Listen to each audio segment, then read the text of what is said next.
Masechta Bava basra daf Peches Amar Aleph. We're starting from Ela Abaye bar Ovin, Rabbi Chanina bar Ovin, 2 lines in the bottom.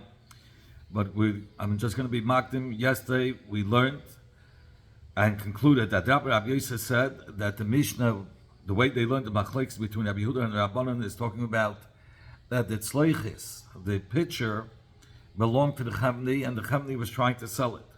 And the machlekes between Rabbi Yehuda and the Rabbanan was, according to Rabbi Yehuda, who parted the Chamni from returning the Dmei Hatzluchis to the child,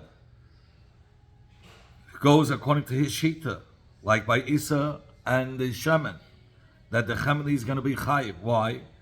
Because the father, he's going to be potter. Why?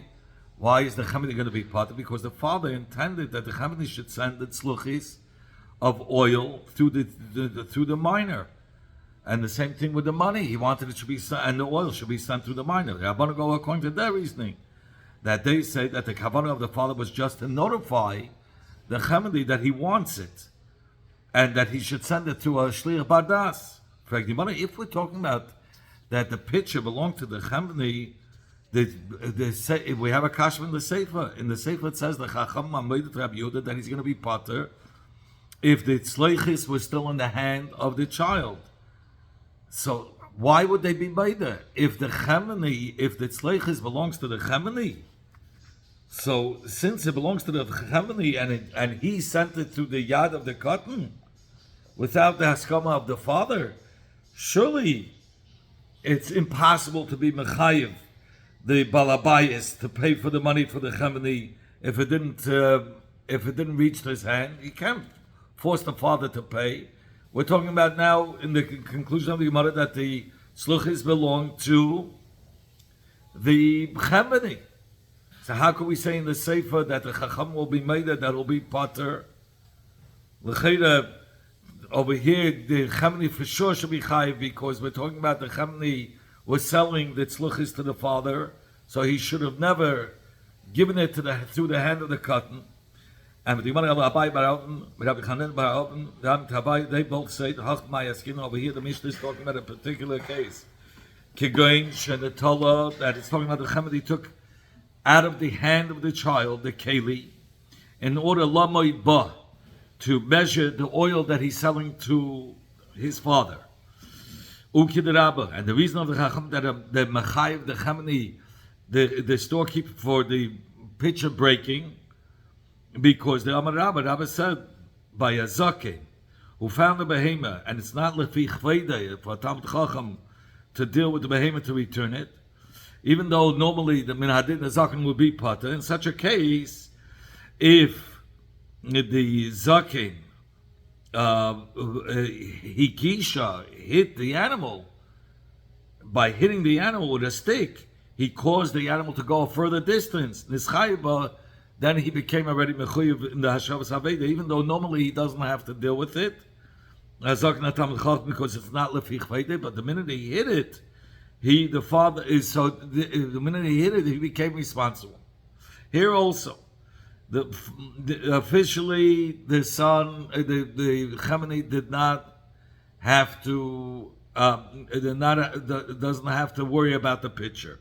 If he would just fill up the pitcher with oil and not touch the pitcher, then the Chamni would be potter. But if he took the measuring cup from the child and filled it up with oil to know exactly how much oil should be in that cup, but if he took the keli from the cotton, then the moment he touched it and he took it into his possession, he became responsible.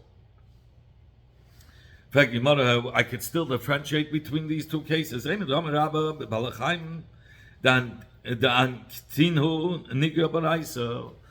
do we say that once by the Zakin, the reason why we said that, even though in general he's parted from Hashavas Haveda, but over here, why was he mechuyev in Hashavas Haveda? Because he hit it.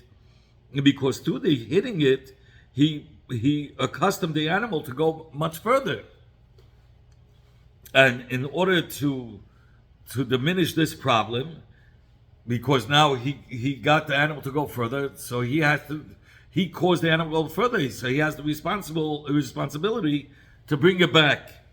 In such a case, but by the Chemni who took the tzleichis, the pitcher from the child, in order to put in the oil in it, mi ama. There's no. All he has to do, he became. Over here, all he has to do is return it to the same place where it came from. He didn't. There's no reason that over here he should become responsible. He just has to return it to the son the way he was in the son's hand before, because he didn't cause a bigger harm by taking it out of the hand of the son and put it. Now he'll put it right back the way it was before. Elam Rabba, only Rabba says, Ani va'adish v'chabura. I and the greatest of the chabura, the chachamim, tagminuha, explained the Mishnah, and Umanu, who was this? Arisha b'chabura, Rabbi Zayda. Achmaiskin over here it's talking about. Kigain shenetola, the Chamani took from the hand of the child, lamud ba la'achedim, to measure for other people, to measure for other people how much oil to give them. The shoyel sheloi medaska mifligi, and they're arguing in the din of the shoyel, somebody who borrows a chayfetz without the reshus of the owners. That's what they're arguing. Masava shoyel havi. One says he's still considered as shoyel, and all he has to do is return the chayfetz to the place where he took it from, and therefore, if he returned the pitcher to the hand to the bang cotton, that's sufficient. But no, gazlan havi. If he took it without the shus, he falls into the category of a gazlan, and he became a chuyev to return it completely to the hand of the bailam, and he's not yetzer to just return it in a place where it's not guarded, shamor, like this benaya cotton, who's unqualified to watch it. So therefore, in such a case, no, I would say he's responsible because he put it in the hand of a cotton. Because the moment he took it without his shoes, he fell into the ged of a gazlan, and the gazlan has to return it in a shamadika place. And the way he returned it over here, he gave it to the hand of the cotton, and that's not shamad. Go for them. Levakre, one who takes a keli from a uman to check it out in order to buy it. But then and the kli, there was an item that happened, let's say it broke, but yet in his hands, chayiv, he has to pay for the worth of the kli. Who the kid say the mate? These words were said after they already agreed to a set price, and since lekech relied on that price, agreed to that price. So when he checked, it was obviously to see if everything's good, obviously to buy it, and therefore it's considered as he bought it, he was kind of it, and if it broke, he's obligated to pay. So who got a story bekesha to this Indian? Who got it? There was this person, the Ola Gabi Tapcha, that entered into a butcher, Agla Atma Devisa, and he picked up a side of the behema that was a shachut in order to check if it has a lot of meat on it. But in the meantime, while he was holding it up to check it out, a horseman came and grabbed it out of his hand. They came before Rabbi Yema. Rabbi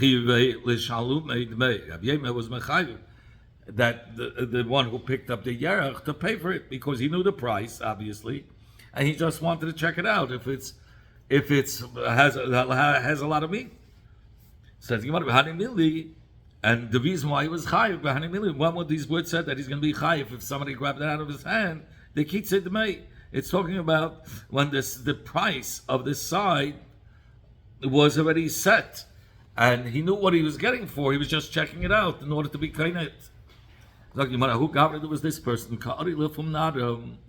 that brought gourds to the city of Pumnara in order to sell it, and obviously there was a demand for it. Many people came and grabbed gourds in order to check it out, to be kainet. And the Melech was concerned that he's not going to be able to collect all the money from all these people who are grabbing it. So since he didn't see everybody who was taking it, he got a little angry. How am I going to get my money? So he decided he's going to make these gourds us on them. Amalahu, he said to those that gathered over there, he's making them hagdish. Also, maybe Havkana, they came before Havkana to clarify the din.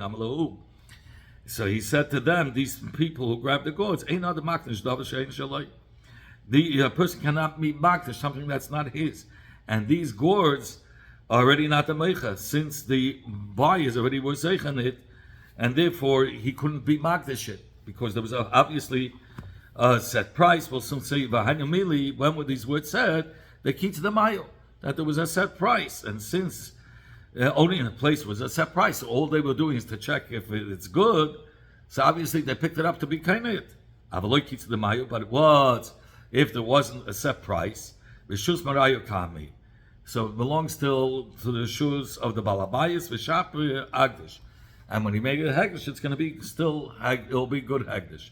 In fact, the Hashbam, we learned something about it, that if somebody steals something from a balabayas, the balabayas, the gazlan cannot be magdishit because it's not his. The balabayas cannot be magdishit because it's not in his shoes. So the chayra, even in a case where they didn't set the price, you said shapa agdish. Why? It's not in his shoes. Says the Gemara, it says the Hashbam, there's a major chilik by a gazlan. When he grabbed it to steal it. So that makes it in together. That's not in the shus habayim. But a person who's picking it up and he's checking it out, but he doesn't have a set price, so he's like a nifkad. He's not planning on taking it, because he doesn't even know the price. It still belongs to the bal habayis. He's just checking it out, and he's going to find out a price. But in the meantime, he's just like holding it for the bal habayis. That doesn't make it fall into together of Shalei B'Shusei. The only time that he won't be up to Magdasha because it's considered Shalei B'Shusei if he's a Gazlan. And since he intended to steal it and not give it back, that's considered Shalei B'Shusei. But here, this person who picked it up and didn't even know a set price for it, never intended to take it for himself. He was just picking it up, and it's like he was holding it for the Balabais. It's always considered as the shus, even though he's not physically in the shus. And if the Balabais would be Magdish, it would be Hagdish. That's the Rashba. One who buys vegetables from Hamaretz in the shuk, who's choshed on the maises, it's called payers the mai. And somebody who buys Talmud Chacham buys from them is mechuyev to give maisim the Rabbanan, because maybe this guy this Hamaretz didn't take off maisa. And he was choosing vegetables, and he placed it on the side to decide if he's going to buy it. And he kept on doing it, and he kept on being mevar more and putting it on the side. Even if he did it a whole day, like Hana, he wasn't kind of the yerek, and he didn't become a chuv in maisa. But gama belibelak. They said, what's if he was gama belibelak to be kainet? Kana is kainet when it's chayv maisa, and he immediately becomes mechuv in maisa. Now, what's if he wants to back out of the deal? So then, so we said, to return it to the Amaretz, just like that, he can't. Because once he took it and he was going to leave it to be kainet, so it's his, and the Talmud Chacham is not allowed to leave anything from his reshus without being a maisa. So once it became in his reshus, he was going to leave it to be kainet, it became a chuv maisa, and now he decides he doesn't want it, he can't just give it back, he has to take off maisa. So it says and afterwards, after he took off Maisa to give it back to the Amaretz, that he cannot do. He's causing the Amaretz to lose money because the Amaretz says, I did take off Maisa. Okay, so what's the Eitzel is that? Maasa, he takes off Maisa, he gives it the Maisa. And then he has to give whatever is missing when he wants to give it back to the Meicha, the part that he took off of Maisa. He has to give it back to the Amaretz, that the Amaretz shouldn't be losing anything from this floor because he claims he took off Maisa. In fact, the government says, when it's Chayv Maisa, because he decided in his heart to buy it, he was kind of the Yerek that he became a Chayv Maisa.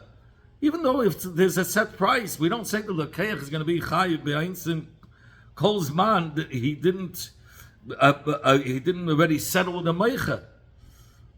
Okay, we say he's going to be Chayiv B'Einsin because in his heart the only thing that he was picking it up for is to be Kainet.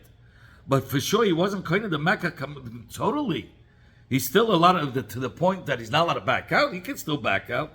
Kolzman, he didn't notify the Meicha that he's interested in buying. It wasn't, the Meicha didn't take place. So now a case where we say he only decided in his heart to buy it, why shouldn't he be able to back out? He didn't notify the Meicha that he wants to buy it, so he could still back out. Here we're talking about Yiras Shemayim, Kigoyin Rav Safra, like Rav Safra. The kind of B'navshei, he fulfilled on himself the pasuk that says "V'deva emes Bava," that he speaks truth in his heart. There was a story that Rav Safra wanted to sell his chamer. While he was reading Krishma, a person came and offered, and he wasn't answering him. So he thought he was lowballing him, and decided he's going to give him a much higher offer. And after the Rav Safra finished the Krishma, he told him he could have asked for the higher price. He said, "No, when I heard the first price, I was asking to sell you. That's what I'm selling it to you as." So that means government. That's called government believer. So over here, the moment he was government believer to buy the yerek, he became a chuyga ma'isa, and a chacham is not allowed to let anything go out of his hands. Nish gebaiset. Okay, zok the Mishnah asitin. Asitin is a moicha who is a wholesaler that sells vates. That's what the Rashbam says. Asitin b'lashon chitim. Mekaneach midoisav. He has to clean out the trays on which you put the merchandise and on it to weigh on the scale on that tray. Once in 30 days. A balabayis, that's a wholesaler. A balabayis that sells little by little, only so once in 12 months. Rav Shimon Gamliel says the reverse. He says that a balabayis, a wholesaler is constantly using the tray, so it never gets time to the liquids to dry up and get congealed. It's because he's constantly using it and it's moving from next to next. So, but by a balabayis, it doesn't sell often, so it can get congealed. So therefore, a balabayis is going to have to clean it more than a wholesaler.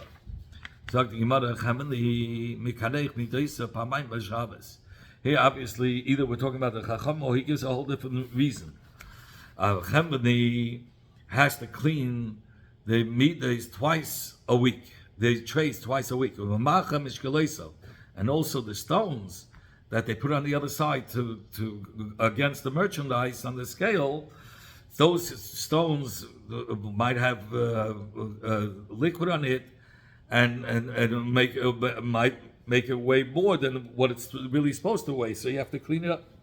And the same thing with the trays. If it congeals and you're supposed to put in a midah of 10, let's say 10 liters, but it's congealed in the bottle, it will be only 9 liters. So anyway, he says he has to clean out once a week. And the stones he has to clear, and he has to clean also the stones every time he puts them on the scale. Okay, so over here he brings down that the reason that the Chemeni is the Chemeni who's Meicha, he sells constantly, he sells more than a wholesaler and more than a balabayis. So by him, he's chayiv to be mekaneach the trays, even in a more condensed time. Only the reason, but that's according to Tanakama, not according to Rav Shimon Gamliel. Rav Shimon Gamliel says the reverse. So what's the reason that over here, even Rav Shimon Gamliel was made that in such a short time he has to clean it? Because he says that the reason is because here it's different than the vase of a wholesaler and a balabais. When a chamani pours from his kli into the kli of the koina, he's not mechuyev to wait for the 3 drops to drop, and therefore it remains in his keli and it becomes congealed right away because he's not mechuyev to wait till 3 drops fall into the next keli. So since it's not fully drained, so it becomes congealed and it's not going to be the right shear. That's why we said he has to clean it more often, cheminly, because he's not mechuyev to give wait till he drains even the 3 drops. So because by the chemin, the 3 drops remain in the clay and ends up becoming congealed. When were these words said? Belach, by liquids, by midas and mishkalis that are used for liquid, where it's the derech for it to get congealed. But what's if it's dry goods? Ain't it tzarich there? He doesn't have to. In that case, he doesn't have to clean it that often because it's not. It's dry scheda. So therefore, there's no need to clean it up that often. The Mishnah comes and tells you when you're doing the weights on the scale and you're putting the food on one side, you have to let it tefach. The food shouldn't just be equal. You have to, when you're selling him, you have to sell him a little bit more meat that it should come down a tefach more than the weights. He should sell him more than, let's say it's a pound that equals, he should sell him a little bit more than a pound. It should come down a tefach further with the food. If he was measuring equal scale, exactly equal, then he just has to give him, after he weighs it, he gives him a little extra of the merchandise that he sold him, and a little extra of food. 1/10 of a lach, the mother will explain, and 1/20 of a yavish. In a place where they have a minhag to measure with a small kli, they shouldn't measure with a big kli. And if it's with a big kli, you shouldn't measure with a small kli. Meaning, if they measure with small kli, kelim, and each keli you have to give a little bit extra. So if you do it by a big kli, so if let's say it was 10 saw and the little kli holds 1 saw, so he'd get 10. If the minhag was to measure with a small kli, so he'd get 10 extra on every saw. He would get a little bit extra. If it would be 1 big kli, he would only get a little bit 1 time extra. So he's losing. Or if it's the reverse, if they measure with a big kli, so it would be only 1 time, and you're going to use a small kli, which is not the minhag.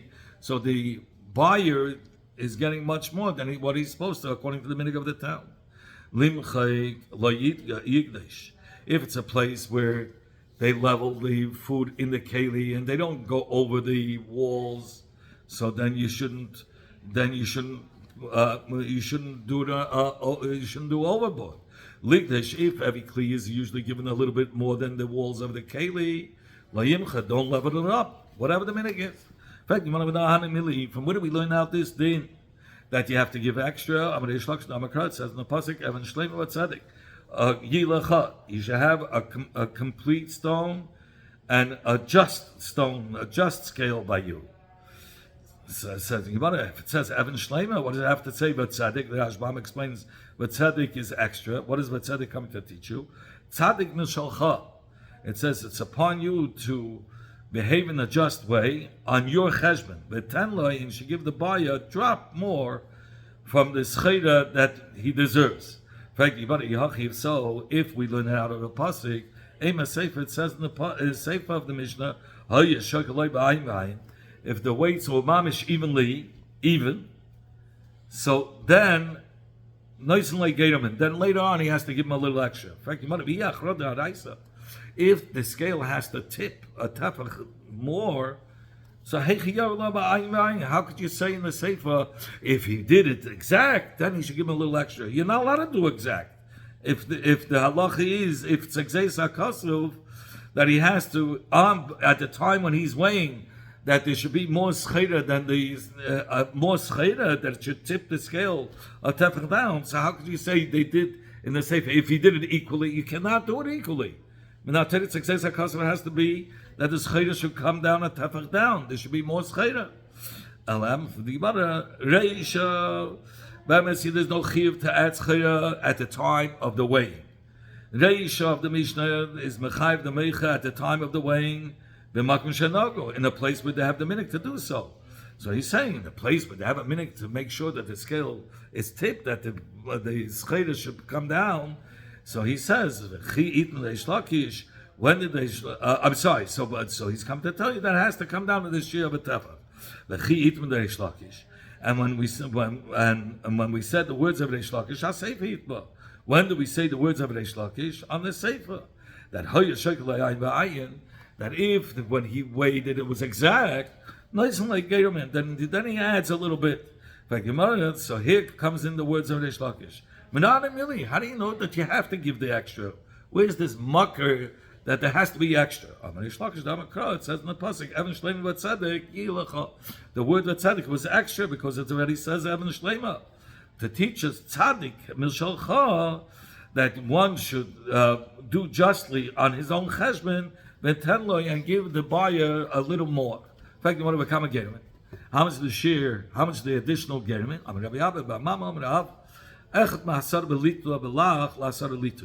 means 1/10 of a liter of if he's buying 10 litrin, that means 100, a tenth of a liter, only if it's 10. So that would be 100th. Echad la'asar b'lach, ve'echad la'esem v'yavish. But the Gemara asks the Shaila, Heichi kama echad la'asar b'lach, la'asar b'lach, ve'echad esem v'yavish, la'esem v'yavish. How do we learn that when we say 1/20th of yavish, la'esem v'yavish, is the pshat that the echad me'esem v'yavish, that means a 20th of 10 would be 200. Or esem b'lach, you go like this. Echad la'asar b'lach means a 10th. La'asar b'lach of 10 litin, that would be 100. And here would be echad esem b'yavish, 1/20th. So of 1/20th of 10 would be 200, but here we're talking about 1/20th of 200, so that would be 400. Or perhaps it means echad ma'asara la'asara delach l'riyasam liyavish. It means 1/10 of 10 litrin by lach, and 1/10 of 20 litrin by yavish, which then would be 1 out of 200. So it's either it's 1 out of 400, it's a quarter, or it's 1 out of 200, which is a half a point. Sagt die Gemara, Amar Rabbi Levi. Okay, either it's 1/200 or 1/400. Amar Rabbi Levi, Kasha Ancient Shalmides, Yoisa, Ancient Yois. Harder and is the punishment of a crooked scale than one who commits the sin of arayes. Shekaim, we find ze by arayes nabahem. It says the word kias kol atayevas ha'el. It doesn't say. It just says ha'el. And the elu ze by the midas v'shkalos says nabahem eila with an extra hay. So what is the extra hay? Which is longer than el, than the word el. My mashma dahai. But how do we know this? That eila is referring that it's stronger, that it's strong. Says the high el kashu. From where do we see that el means hard? Says the Gemara because it says ves ele haaretz lakach.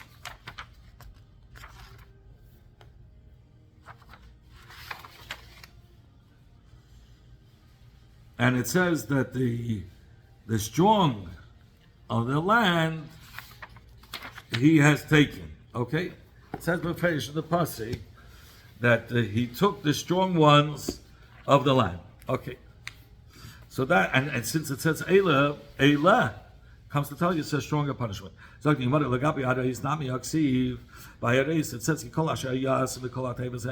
will do any of these disgusting things. So it says Eila there too. So how do you know that one who commits the sin of measures is more severe than arayes? I'm thinking about ahulam yuti mides mikares. There's Pashat coming to tell you to exclude the sin of false weights from the punishment of kares.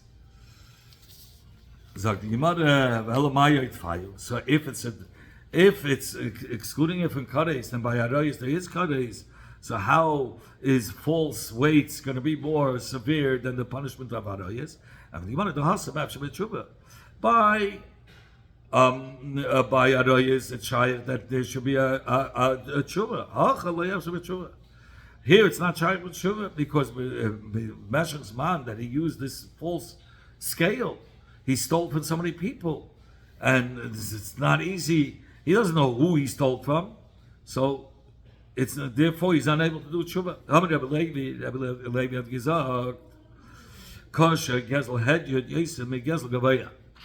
Harsh is the more harsh or more severe is stealing from a regular person than from Hagdish. Because here, this case, meaning a Gezel Hedjit, the Pasuk says, first sin before Meila, before having Anah. And Zeh, one who steals from Hagdish, Hikdish Meila Lechet. But by somebody who steals from Hagdish, it says the reverse. It says Meila first, and then Chet. Come